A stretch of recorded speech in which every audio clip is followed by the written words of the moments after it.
Boa noite, pessoal. Eu vejo que tem algumas pessoas aqui, algumas carinhas novas, então eu vou me apresentar. Meu nome é Tadeu, né? Agora eu tenho um xará ali, ó, Tadeu. Sou seminarista aqui da Igreja Presbiteriana do Barreto, e hoje a gente vai tratar de um tema que é o esfriamento espiritual. Então, para esse tema, eu queria convidar que vocês abrissem comigo a Bíblia de vocês lá em Apocalipse, no capítulo 2, nós vamos ler do versículo 1 até o versículo 7. Apocalipse, capítulo 2, do 1 ao 7.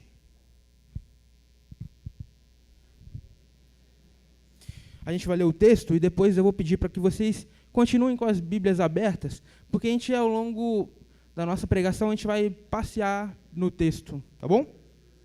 Apocalipse 2, 1 a 7, que diz assim: Ao anjo da igreja em Éfeso, escreva: Estas são as palavras daquele que tem as 7 estrelas em sua mão direita e anda entre os 7 candelabros de ouro.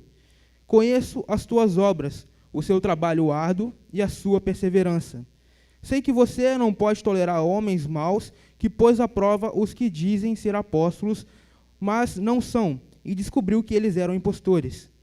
Você tem perseverado e suportado sofrimentos por causa do meu nome, e não tem desfalecido. Contra você, porém, tenho isto: você abandonou o seu primeiro amor. Lembre-se de onde caiu, arrependa-se e pratique as obras que praticava no princípio. Se você não se arrepender, virei a você e tirarei o seu candelabro do lugar dele. Mas há uma coisa a seu favor: você odeia as práticas dos nicolaítas, como eu também as odeio.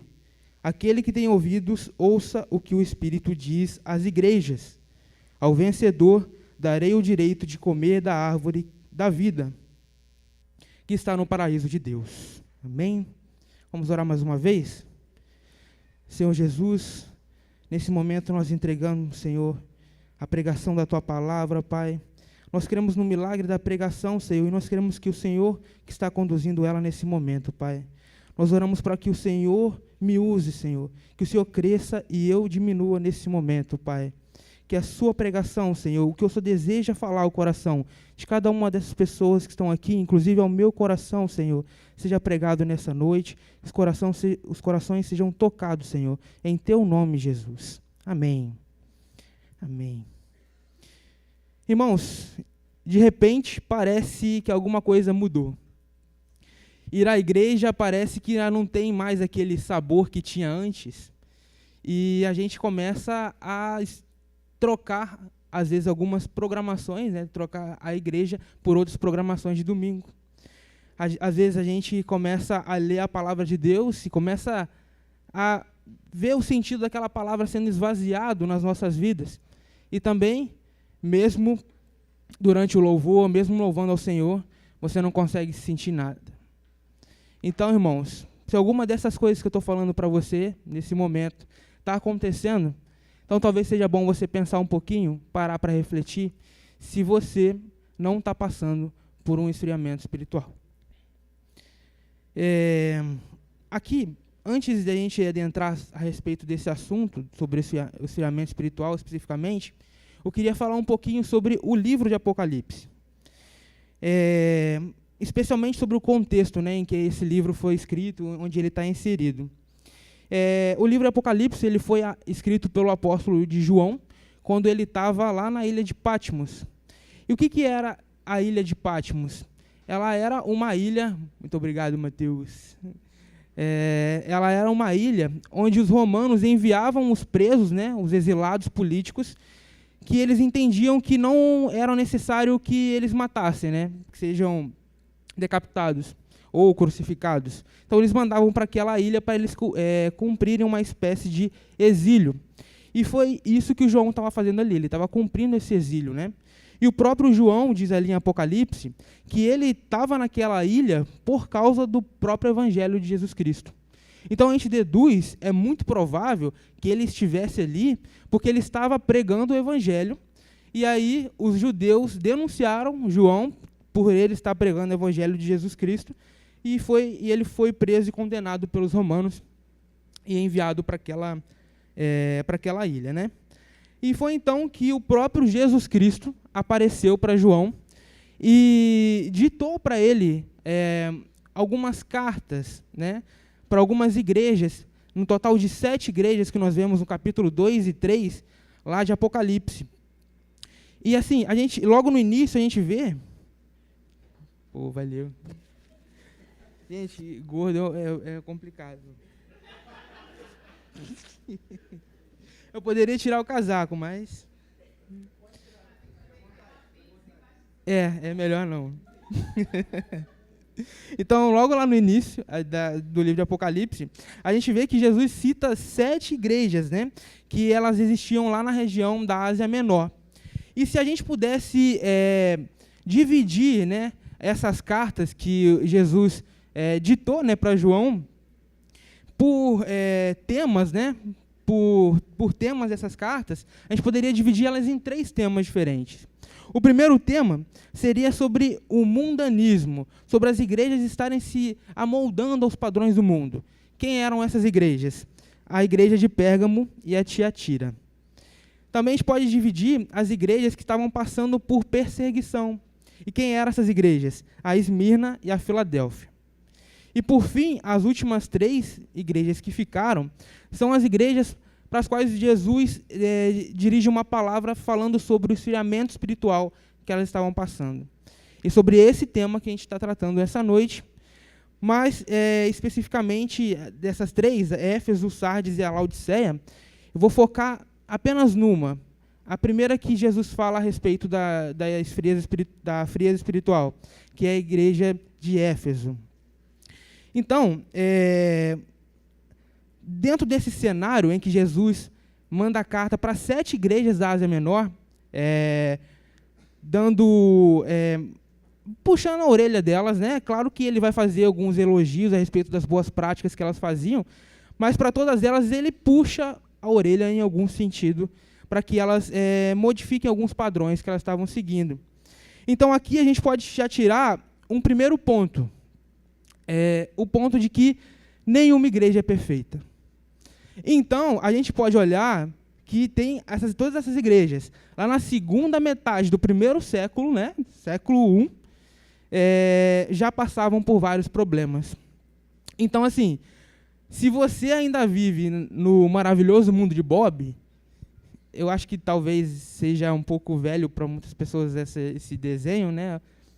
Quem conhece o mundo de Bob? Só os mais velhos, infelizmente. Mas, enfim, talvez você esteja vivendo ainda no mundo de Bob e esteja procurando essa igreja perfeita. Talvez esteja peregrinando aí por várias igrejas, procurando uma que seja 100% aquilo que você espera de uma igreja, que é ser perfeita. Então, assim, se você está procurando ainda essa igreja, eu sinto muito, mas eu vou ter que frustrar as suas expectativas, porque você nunca vai achar a sua igreja perfeita. E aí,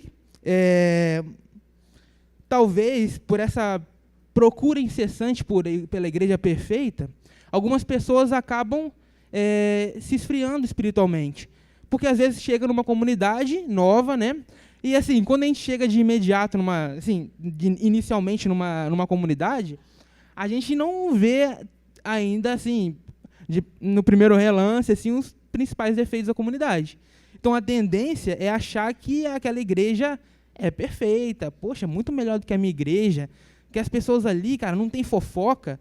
O pessoal ali é crente de verdade, não fala mal de ninguém, ninguém peca, não tem pecado nenhum. É uma igreja, cara, que é a igreja que eu sempre sonhei frequentar. E engraçado, né, que a pessoa que pensa isso está carregando os pecados dela para a igreja perfeita. Então, talvez se a igreja fosse realmente perfeita, você a deixaria imperfeita com seus pecados, né? Enfim, o próprio Jesus, ele fala sobre essa questão da igreja, né? Porque, se a gente for fazer uma comparação, talvez a igreja fosse uma espécie de hospital.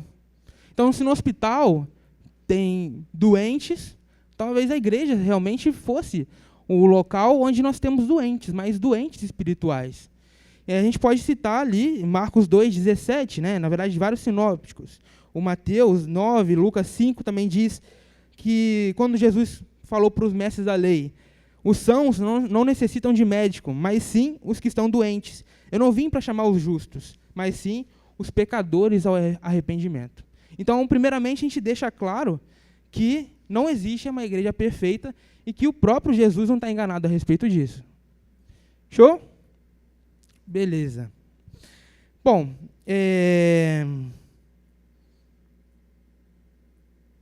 apesar de a gente estar vendo essas três igrejas que eu tinha, não sei se eu já mencionei isso, mas mencionando novamente, se eu já mencionei, a gente tem 3 igrejas que estão passando por esfriamento espiritual. Mas, mais uma vez, eu vou focar, já falei isso, vou focar na igreja de Éfeso. Então, assim, vamos passear, eu já falei para vocês para a gente deixar a Bíblia aberta, porque a gente vai passear no texto, certo? Vamos, então, passear ao longo dos primeiros versículos, que a gente vai parando e vai estudando um pouquinho sobre cada um deles, tá bom? O primeiro versículo a gente lê assim: ao anjo da igreja em Éfeso, escreva: estas são as palavras daquele que tem as 7 estrelas em sua mão direita e anda entre os 7 candelabros de ouro. Então, antes de avançar, eu quero explicar 2 coisas a respeito desse versículo. A primeira coisa é sobre quem é esse anjo aqui em Éfeso. Tem várias, vamos dizer assim, vários segmentos, né, da teologia que vão tentar explicar o que é esse anjo. Só que o mais aceito é que, na verdade, anjo seria o líder da igreja, hoje o pastor da igreja. Então, assim, tem gente que pensa que, quando Jesus está falando sobre esses anjos aqui, se você ler todas essas cartas de Apocalipse para as igrejas, você vai ver que ele sempre vai direcionar ao anjo da igreja. Mas a gente pode entender que ele está direcionando ao pastor de cada uma daquelas igrejas, certo? Até porque anjo, né, o conceito de anjo ali, ele quer dizer mensageiro, se você for olhar lá na origem no grego. A segunda coisa que eu queria explicar é sobre o que são essas 7 estrelas e esses 7 candelabros de ouro. E essa explicação a gente encontra no finzinho do primeiro capítulo de Apocalipse. O próprio Jesus explica para a gente o que é essa metáfora que ele está usando. Aliás, tem tanta metáfora no livro de Apocalipse que era bom se Jesus realmente tivesse explicado todas elas, mas essa é uma das poucas metáforas que Jesus explica. E basicamente o que são esses 7 candelabros de ouro e essas 7 estrelas? As 7 estrelas são os 7 líderes de cada uma dessas 7 igrejas. E os 7 candelabros de ouro são as próprias igrejas. Então, o que Jesus está falando naquele momento? Olha, os líderes das igrejas de vocês estão aqui na minha mão. E eu estou com vocês, eu estou passeando em meio às suas igrejas. Então, fiquem tranquilos, eu estou em meio de vocês. Beleza? Então, a gente vai para o segundo versículo. Na verdade, a primeira parte do segundo versículo, que ele diz assim: conheço as suas obras, o seu trabalho árduo e a sua perseverança. Então, aqui, eu quero ressaltar o nosso segundo ponto. Parece, quando eu estava vendo um estudo sobre esse versículo, sobre esse texto, eu achei um estudo do Augusto Nicodemos muito legal, que ele fala sobre essa igreja. Aqui, basicamente, ele usa esse versículo para dizer que essa igreja de Éfeso, aparentemente, era uma igreja que tinha muita programação. É uma igreja que tinha muita coisa, que fazia muita coisa. Então, assim, trazendo para os dias de hoje, talvez essa igreja fosse uma igreja que na segunda-feira tinha reunião de oração, na terça-feira ela tinha programação para adolescentes, na quarta-feira ela tinha encontro de PGs, na quinta-feira ela tem estudo bíblico, na sexta-feira ela distribuía sopa lá e fazia um evento evangelístico, no sábado ela fazia um encontro dos jovens e no domingo ela tinha culto de manhã, de tarde, de noite e ainda tinha BD. Então, assim, aparentemente é uma igreja que fazia muita coisa, certo? Então, essa é a segunda lição que a gente pode tirar do que Jesus está dizendo para essa igreja. A lição de que programação e igreja não se traduz efetivamente em espiritualidade. Então, não necessariamente uma igreja que tem muita programação é uma igreja muito espiritual. E também cai por terra aí uma desculpa que muitas pessoas dão de que eu estou assim porque a minha igreja só se reúne no domingo. Eu só tenho um culto, e aí os jovens fazem um encontro por mês, aí o meu PG é de 15 em 15 dias. Isso, cara, você está se enganando. Porque, na verdade, ter muitos eventos é muito bom quando realmente você consegue desfrutar da comunhão nesses eventos, quando a pregação da palavra de Deus é tida nesses eventos. Mas só isso, só evento por evento, não traz espiritualidade para ninguém. Então, assim, não culpe seu esfriamento espiritual, se está passando por ele, porque a sua igreja tem poucos eventos. Tá bom? Bom, vamos continuar então. A gente continua no segundo versículo e a gente leu o terceiro também. Sei que você não pode tolerar homens maus, que pôs à prova os que dizem ser apóstolos, mas não são, e descobriu que eles eram impostores. Você tem perseverado e suportado sofrimento por causa do meu nome, e não tem desfalecido. E aqui eu ressalto o nosso terceiro ponto.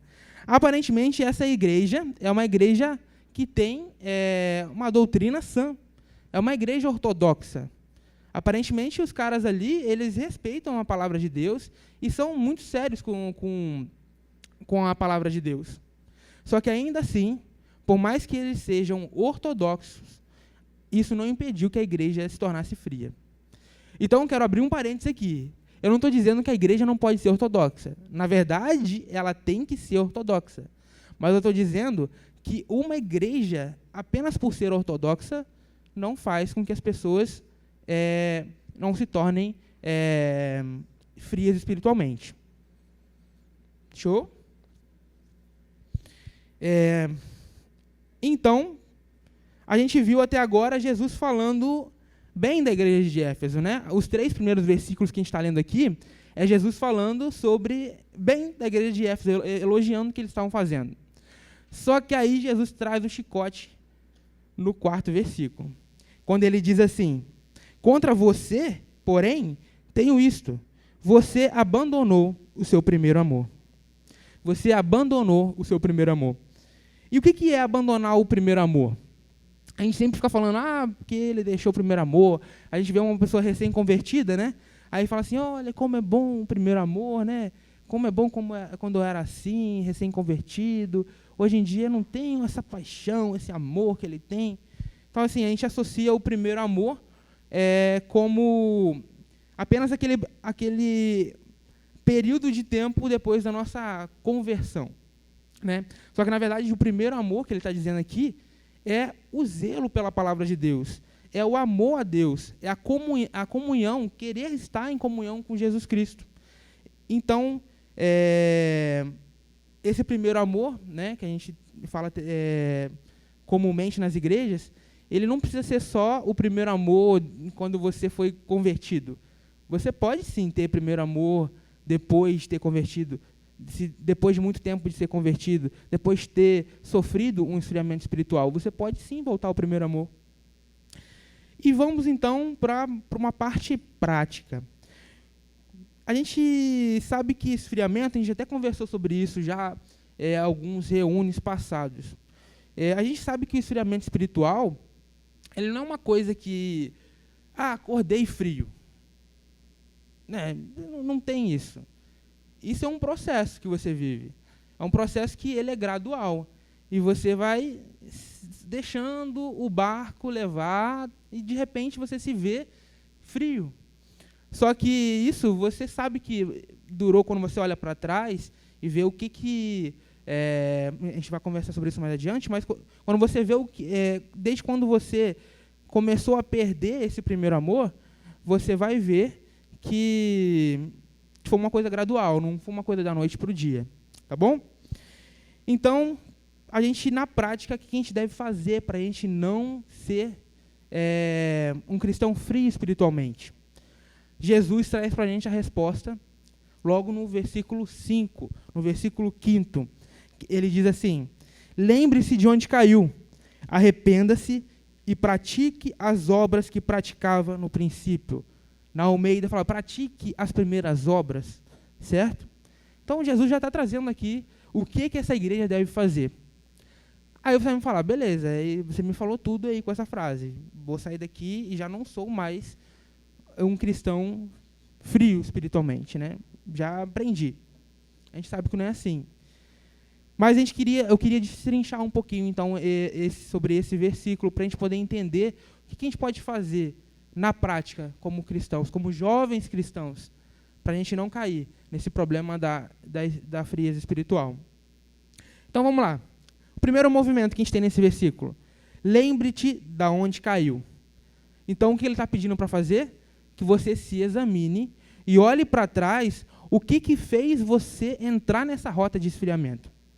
Talvez tenha sido uma decepção com o líder da sua igreja. Talvez você tenha se decepcionado com os irmãos da sua comunidade.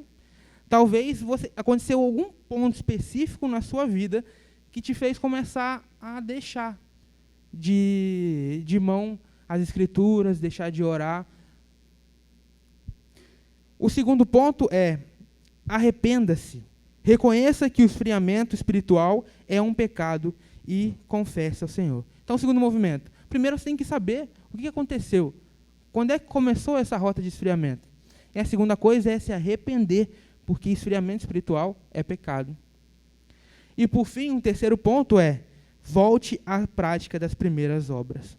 Então, aqui onde eu vou passar o restante do nosso tempo. Vou desmembrar isso em 5 coisas práticas para vocês.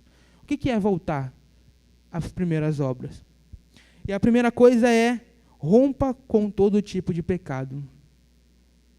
Irmãos, muitos cristãos, eles começam a esfriar espiritualmente porque, na verdade, eles têm vergonha de Deus.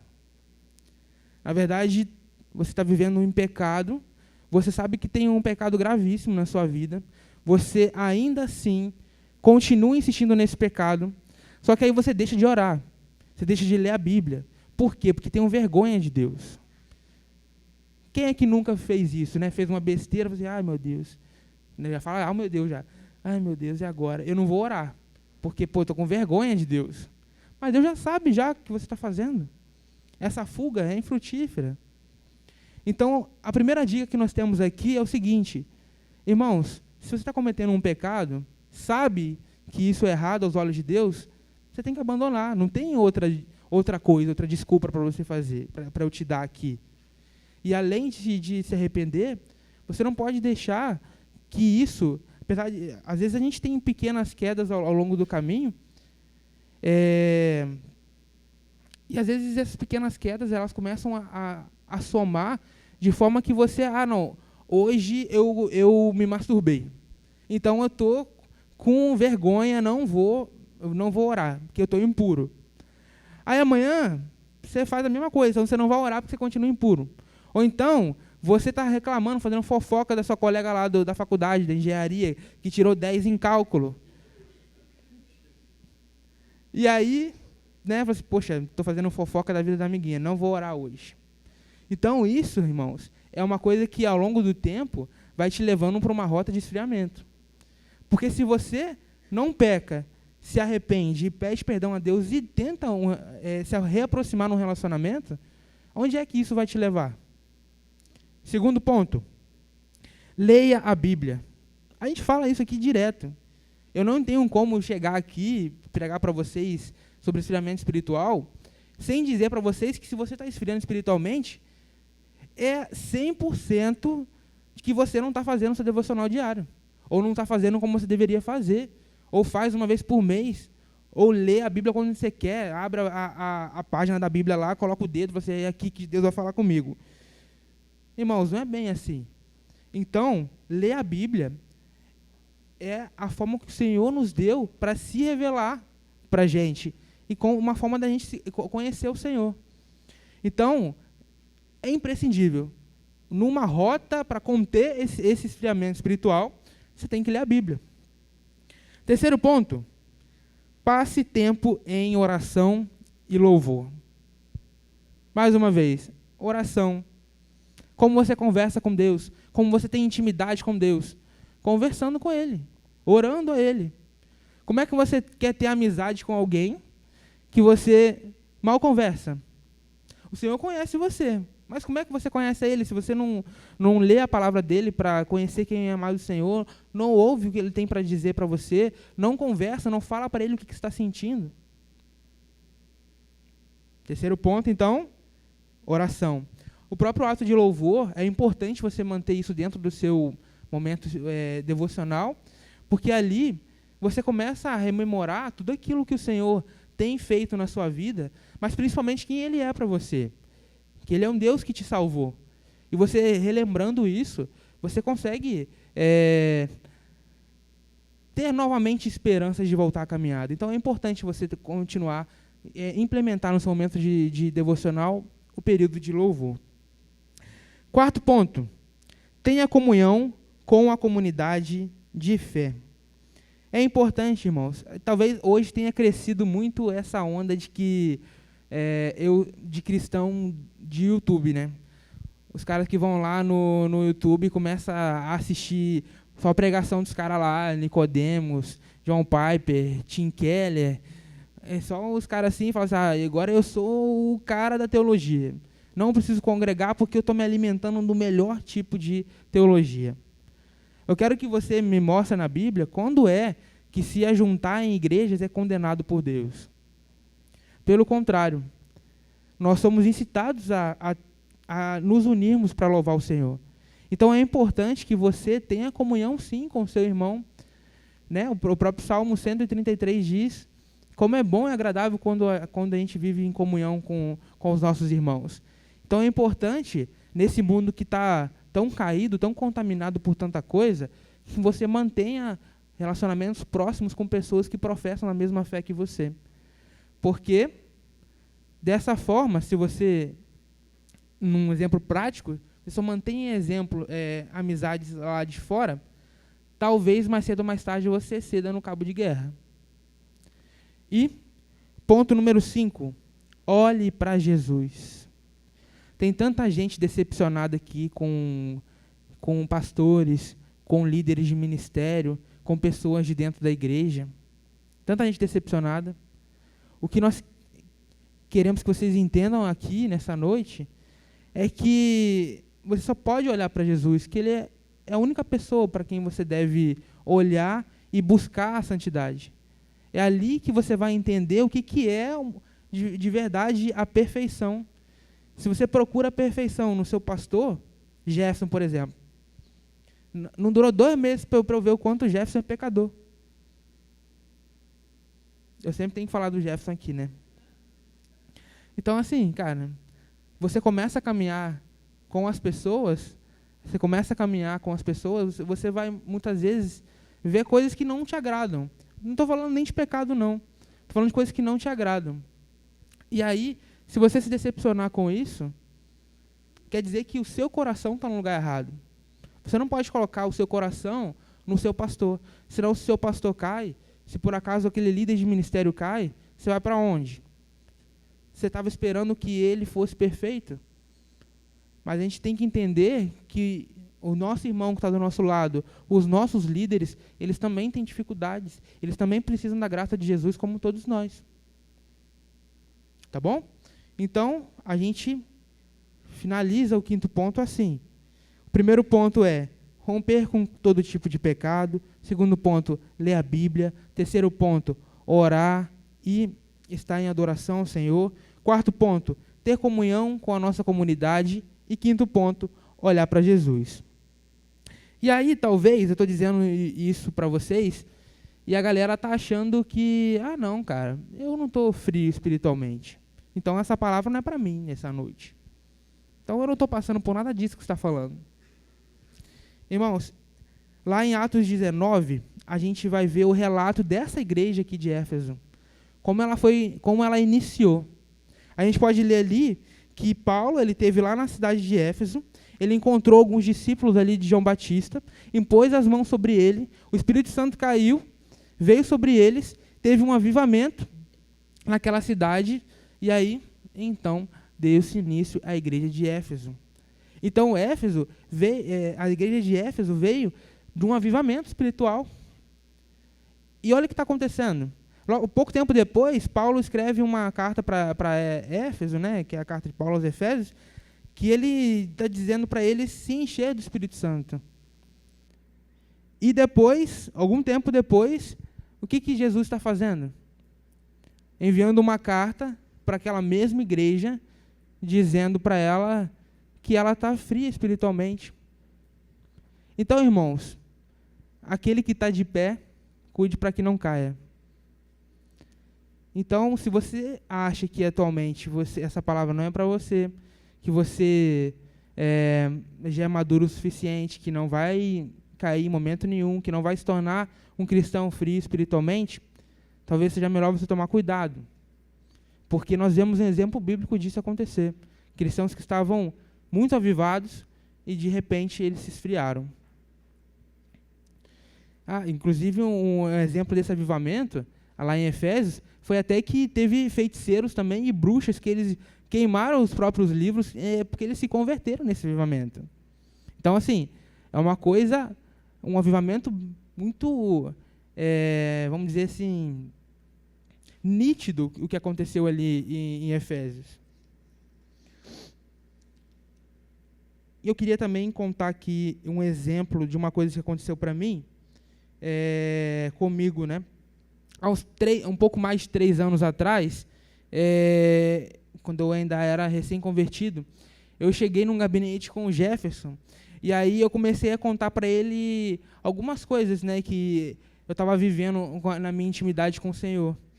E aí ele me disse uma coisa, cara, que foi muito sábia, e que eu guardei isso no meu coração até hoje, que eu vou compartilhar com vocês. Ele falou assim: tudo isso que você está vivendo hoje, você tem que guardar numa caixinha lá no seu coração. Porque mais cedo ou mais tarde, você vai ter que abrir essa caixinha e relembrar tudo que Deus fez por você. Tudo que Deus está fazendo por você. Então, irmãos, eu tive que abrir essa caixinha várias vezes. Várias e várias vezes. Lá em Lamentações 3, do versículo 21 a 24, diz assim: todavia, lembro-me também do que pode me dar esperança. Graças ao grande amor do Senhor é que não somos consumidos, pois as suas misericórdias são inesgotáveis. Renovam-se cada manhã, grande é a sua fidelidade. Digo a mim mesmo, a minha porção é o Senhor, portanto, nele porei a minha confiança, a minha esperança. Então, irmãos, o convite essa noite é que você coloque a esperança no Senhor. Que você não deposite mais a confiança em si mesmo, nas pessoas que estão ao seu redor, mas só a confiança no Senhor. Em algum momento, ao longo da sua vida, você vai ter que parar e refletir e olhar o que o Senhor já fez por você. Com Deus é grande, porque às vezes realmente o desânimo bate. Quantas vezes isso já aconteceu? Então, irmãos, se você está passando por esse período de esfriamento, que na verdade é tão triste, é tão cruel, a esperança é que ainda há tempo. Há tempo. Mas você tem que tomar uma atitude. Se você não tem vontade de ler a Bíblia, leia. Se você não tem vontade de orar, ore. Se você não tem vontade de vir até a igreja, venha ainda assim. A gente precisa, na verdade, buscar o Senhor. Porque muitas vezes a gente se encontra no momento em que a gente acha que a gente não tem mais nenhuma fé. Que a gente nem sabe se a gente está acreditando no mesmo Deus que estão dizendo ali na frente, no púlpito. Às vezes a gente começa a desconfiar da própria palavra de Deus. Isso pode acontecer num processo de esfriamento. Às vezes você vai ler Jonas lá e fala assim: mentira que esse cara está dentro da barriga de um peixe. Ou então é mentira que Eva foi enganada por uma serpente. Está de brincadeira. Certamente muitos aqui estão pensando isso, ou já pensaram isso. E isso é um sinal, sim, do esfriamento espiritual. Porque só o Espírito Santo pode convencer a gente da verdade. Para muitos, ler a Bíblia tem é loucura, porque só tem loucura ali na Bíblia. Mas nós sabemos que a revelação de Deus é infalível. Então, irmãos, ainda há tempo para você. Quero terminar, então, já concluindo, apontando aqui, para a cruz de Cristo. Para a cruz onde Cristo morreu por nós, pelos nossos pecados. Ele conhece, gente, o coração de cada um de nós que está aqui. E você não imagina, nem queira tentar enganar ao Senhor Jesus. Ele já sabia tudo que a gente ia fazer. Ele já sabia, já conhecia, já sabia que a gente ia pecar, já sabia de todos os nossos erros. Mas ainda assim, ele escolheu morrer por nós ali na cruz do Calvário. E sabe uma coisa interessante? Se você dá uma olhadinha ali todas aquelas cartas ali de Apocalipse, Jesus fala assim: aquele que tem ouvidos, ouça o que o Espírito diz às igrejas. Aquele que tem ouvidos, ouça o que o Espírito diz às igrejas. As igrejas. Irmãos, o Senhor Jesus não está falando só para aquela igreja ali. Não está falando só para a igreja de Laodiceia, só para a igreja de Éfeso. Nada disso. Ele está falando para todos nós. Ele está falando para a igreja presbiteriana do Barreto. A palavra de Deus, ela é viva. E o Senhor Jesus, ainda assim, naquele tempo, ele já sabia de tudo o que nós iríamos fazer. Então, ele não está enganado a seu respeito. Então, irmãos, se o Senhor Jesus não desistiu de você, quer dizer que há esperança, certo? Deus está ansioso para ouvir as nossas orações, está ansioso para que a gente conheça Ele por meio da palavra de Deus. E o que você acha de a gente tomar essa atitude ainda hoje? Amém?